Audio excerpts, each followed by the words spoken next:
Welcome back to Studio F, the how-to music place, where I show you how I build a song from scratch all the way down to final mix. The song here is Gimme. This is video number 6 of 12, and the topic is the standout tracks. Not the vocal tracks, but the standout guitar tracks, the guitar solos, and some percussion stuff that I left off from before. Now, if you haven't heard the song Gimme, you can check it out right up here right now. Check out the song Gimme. People say, well, percussion, how can that be a standout track? Well, it's like salt and pepper. It's like a spicing. You need it. For example, you may or may not be a Stones fan, but practically every good song of theirs has some kind of shaker or something that kind of builds it up and rides it out to the end. That and a good whoa and a head, yeah! So again, I borrow from the best. Crap, I'm sorry. I thought I turned the ringer off on that. Hello, Mr. Woosney. It's Wozni speaking. This is major concern from the CIA. The CIA doesn't have majors. Isn't that the military? We screened your video about being held hostage. Oh yeah, my video number 3. You do realize that was a joke, right? Of course we realize that. Do you think we're stupid? Hello? Hello? Yes. Oh, okay, you're still there. We're always here. It appears you have a song there with some rather, shall we say, subversive lyrics. Talk of POTUS and double-crossing, and you mocked our leader.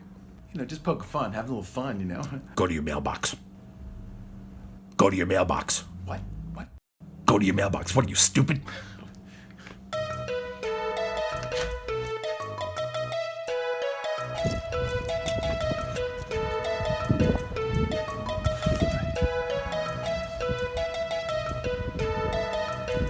We need you to call us when you're ready to comply. There's not enough numbers here. Is that what you think? Well, look at it. Any moron could see. Are you saying I'm stupid? Mr. Nosney, we urge you to comply. It's Wozni. Yeah, comply. Comply with what? You break it. Again. You can't hang up. Comply. You can't. Comply. You can't hang up. Losing you. Stop trying. Wait a minute. Is this Dick Cheney? No. Sounds a lot like Dick Cheney. I'm not Dick Cheney. Are you sure? I know Dick. I like Dick. I'll bet you do. Again, this is major concern. Here with me is Private Info. Yes, sir. Sergeant Gunner. Yes, sir. Captain Lynch. Yes, sir. Sergeant, do you have Mr. Dosney's address? It's Wozni. Wait. Gunner? Lynch? What's going on here? Oh, and your little song. That one part. Give me more, give me more, give. I like that part. It's like a nursery rhyme. It's real catchy. It's a sham, it's a shame, it's a flim, flam, flame. What you people call a hook. I like that. But it's too subversive. Comply, Mr. Blosney. It's Wozni! Those CIA guys are gonna go bonkers when they see all the NASA pics I clipped from my Mars video.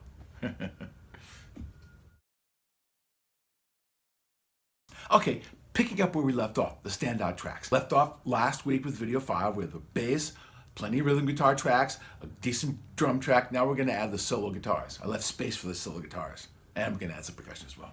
So now I have to fill the space I left for 2 guitar solos. As you can probably figure, I put a lot of hours into doing this stuff. So you figure that by the time I get to this, this stage of the song where there's a solo or there's a guitar part, you'd think I have it nailed down, rock solid, knowing exactly what I'm gonna do. Well, you'd be wrong. False, dead false actually. And while there is, as you've seen, considerable structure having gone into this whole song and the process and everything, I'm careful to balance out with enough space left for spontaneity and for things to happen and to add that humanness, that human musicality, that way that a person would play a track, a musician would play a track from beginning to end, or whatever. Humanness, that's the thing you're going for in this home recording thing. You really make it less sterile, more human. Sometimes you think that going through all this trouble to put this elaborate track together and just leaving the space is a little scary. Well, scary, yeah, but it's good to push yourself, and that's how you stretch, that's how you grow. make sure to leave a lot of what the heck spots open for me to fill them in later. In the end, it's like a balancing act. Think if you were building a hot rod. You'd put a lot of time and effort into building that car, every detail, but the day of the race, man, you're just gonna hit that gas pedal and go like the crazy racer guy that you are. Same thing with these guitar tracks. Plan and plan and plan, but when the moment comes, you gotta fly by the seat of your pants, jump off, and hope you land on your feet. Yeah, it's fun, and that's why we do all this stuff. That's why I do it anyway, part of it. So here I am in creative paradise. All the heavy lifting is done, now it's just time for fun. I'm ready to put the icing on the cake. I've laid down a patchwork of in-your-face guitar tracks, and now it's up to me to kind of match that with some cool solo work. So you can go back and listen to the guitar mix without the solos to see, you can hear the space I'm about to fill in and show you how I filled it all in. I've been writing songs a long time, and after a while you do one, you do another, you do them over and over and over again. After a while they start to seem like math problems, like it's a problem you have to solve. And with math, there's usually obviously one solution, but with music, the objective here is to come up with different solutions, so you stretch yourself and you grow and you come up with really cool stuff in the process. There are no wrong solutions, just different, more creative solutions that you can apply your vision of music to. Now, I don't know if this is true for all songwriters, but in order for me to write a new song, I have to forget the old one. So, same goes true with these guitar parts. I develop them, I put them down on the tracks, and I pretty much forget them. So, rather than me try to fake them and play to them and show you how they go, like I did with the rhythm tracks in video 5, I'm just going to isolate the tracks, play them for you, and talk about it. This way I don't have to relearn them again either. Okay, the first space I left open was for an actual solo. Now I did work it out, and I sat down, and the day I was going to record the solo, and I kind of figured out what I wanted to do, and I probably played it between 10 and 20 times, had it figured out by the 10th time, sort of, started recording, and then played it 3 or 4 or 5, maybe another 8 times, I forget exactly, till I got what I liked, and I kept it. I have a flub rule. I allow 1 flub per track. If I do a track, a take, I like it, and there's 1 flub, but I like it, I'll let it go. And sure enough, this track has the flub. I think it's like the 4th or 5th note from the end. And at first I was like, oh, I guess I gotta do it again. But I love the take. So I gradually learned to accept it. And I kind of like that off note now. So the inspiration for the solo was kind of like a mocking, half mock, half following a theme. I mean, there's the, what I like to call the floating pinky cup drink thing. That's kind of a thing. And another one is the affected, the knuckle point. If you know what I'm talking about. So these are the kind of little affectations that went into the inspiration for these solos.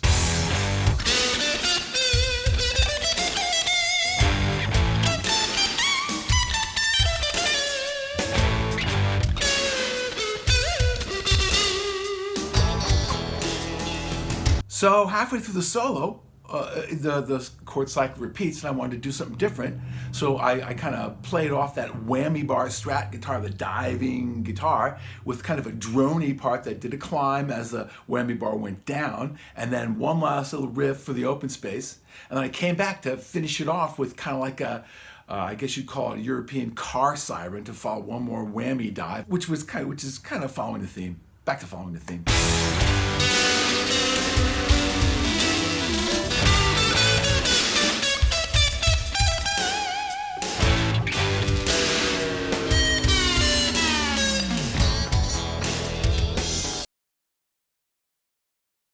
Here's a kind of a funny feeling. Up until about a little bit over 100 years ago, you really couldn't hear the same thing twice. I mean, that's why I was talking about that note that I had, the flub, if you will. After a while, you hear it again and again, it seems correct.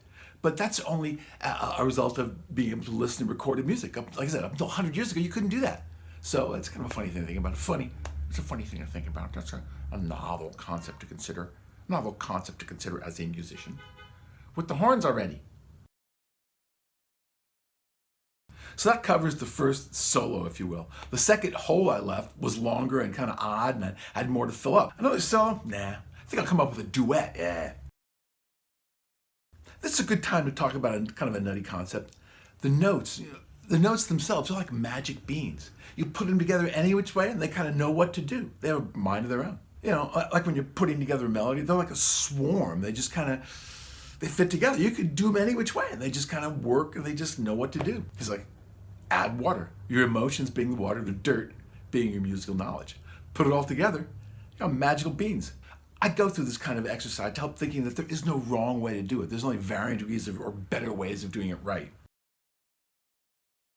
So back to the duet part. So I have these climbing chords underneath. I wanted to come up with a melody that kind of took advantage of that. Kind of every time it hit those spots where it climbed, I wanted to kind of have the melody coincide with that and join in that climb. So I had to have a busy melody to catch those notes. That was one criteria. And then I do what I do best. I feel. So I feel the rhythm. I feel the phrasing. And that's how I come up with my part. I start with the phrasing. Phrasing is the most important thing. Phrasing is like how you're going to say what you're going to say, and the melody is what you're going to say. So put it all together. You got the need for the busy notes that climb up and coincide with the chords and stuff. The chromatic chord change in there, and here's what I come up with.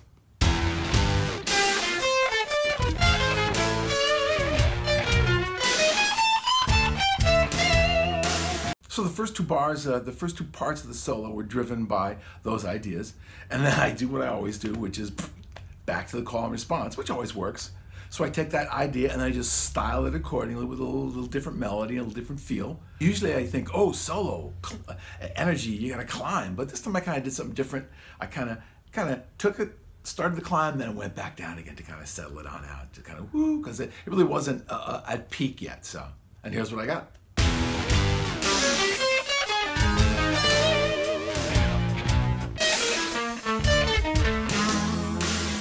Now the matching guitar, the duet, if you will, was a simple thing. It was just a particular harmony. You played it exactly the same. A couple parts I broke off from the exact note idea and did a phrasing which kind of matched, but for the most part, it was like a harmony. Here's that second part all by itself.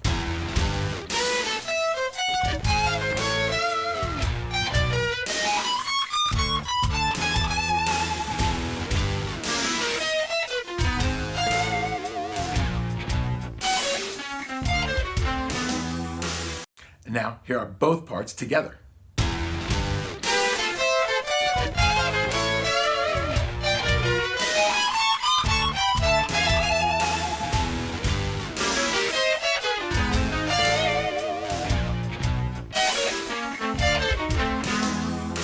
I gotta say, it sounds sweet. It's kind of mesmerizing. It's kind of like it's like got an aura to it. And you put those two guitars together tight. It really works really nice. I love it.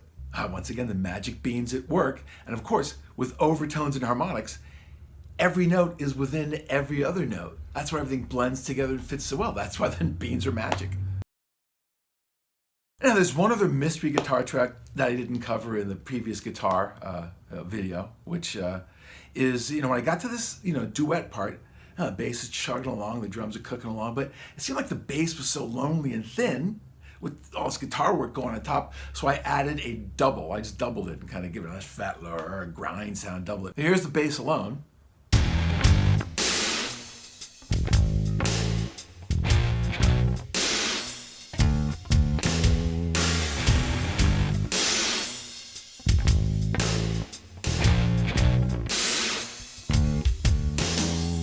Here's a fattened up bass with a doubled guitar.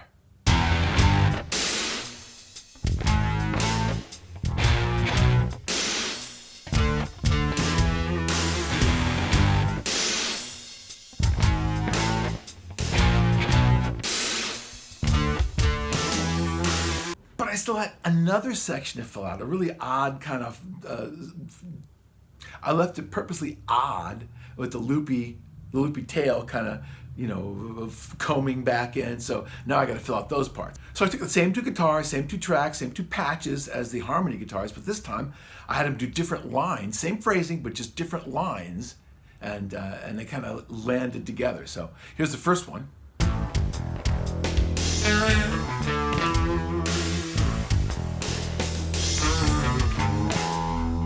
Here's the second one.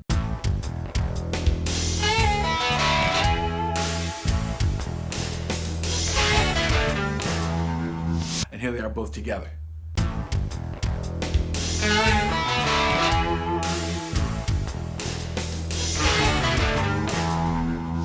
So somebody said, hey man, Can you still do those videos if they tie your hands up? I don't know.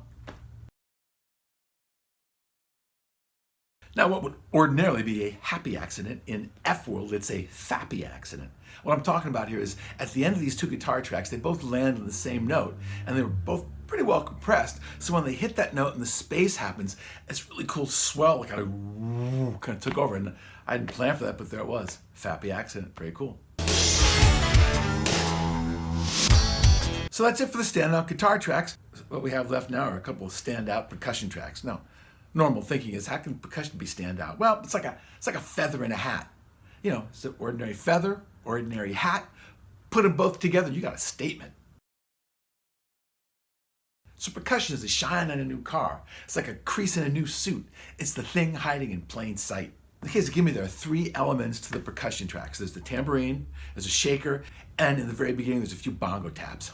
And as usual, I fall back on my old favorite, the call and response.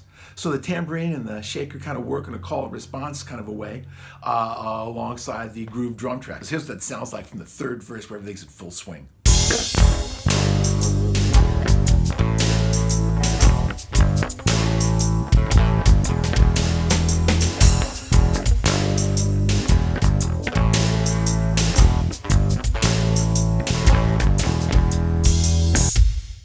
Here they are by themselves.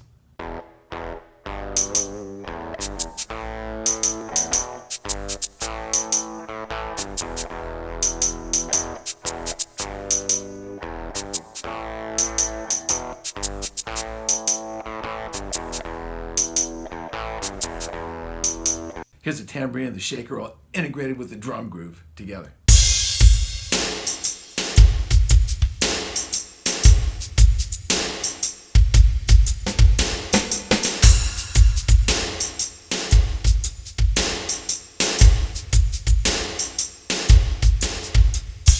Note that these percussion instruments were in at the very beginning of the song for the intro, and they dropped out when the vocal came in to kind of help establish the groove and the funk and the riff and the whole Gimme thing, man. The whole Gimme thing, man. You know what I'm saying, man? All these attacks fell on the what we call the sweet spots in the beat that we kind of outlined in video 3, refining the groove.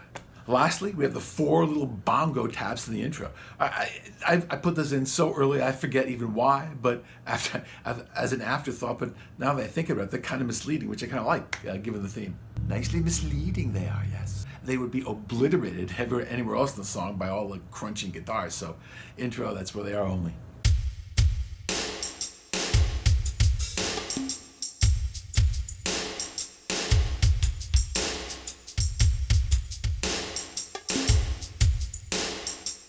Well, that about wraps it up for the standout tracks. Next week, lyrics. That's right. I got this far into the song, recording it, I didn't even finish the lyrics. So we'll go over how I do that, how I write lyrics and compile and compress and review and edit and finally decide. So next Friday, see how I did the lyrics. Kooky lyrics. Somebody thinks they're subversive.